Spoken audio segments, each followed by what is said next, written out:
Thank you. Tariffs. It's been about a week since the president announced his plan. The reciprocal tariffs went into effect last night.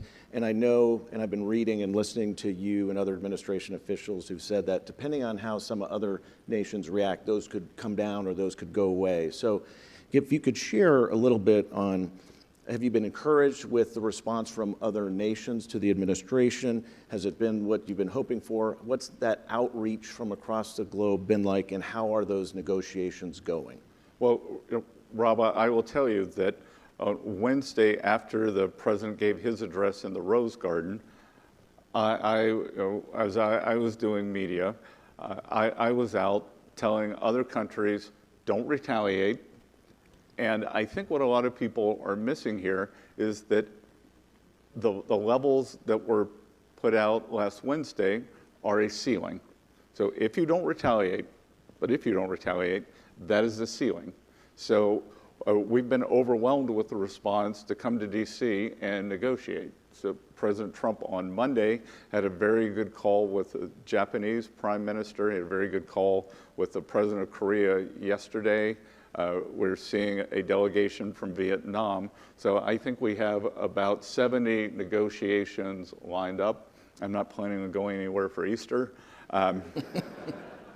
And I believe that I had obviously been providing advice on the tariffs, working more on the tax bill that we'll talk about.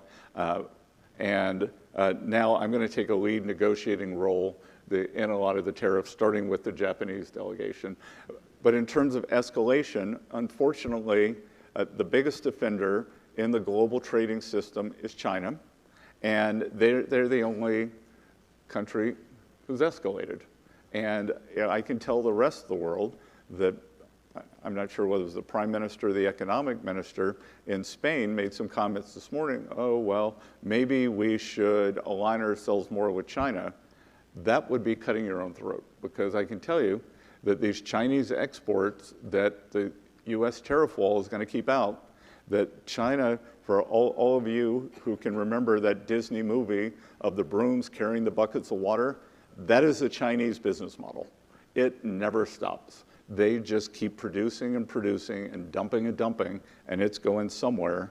And I think, Rob, at the end of the day, that we can probably reach a deal with our allies, with the other countries that have been long-term. They've been good military allies, not perfect economic allies, and then we can approach China as a group.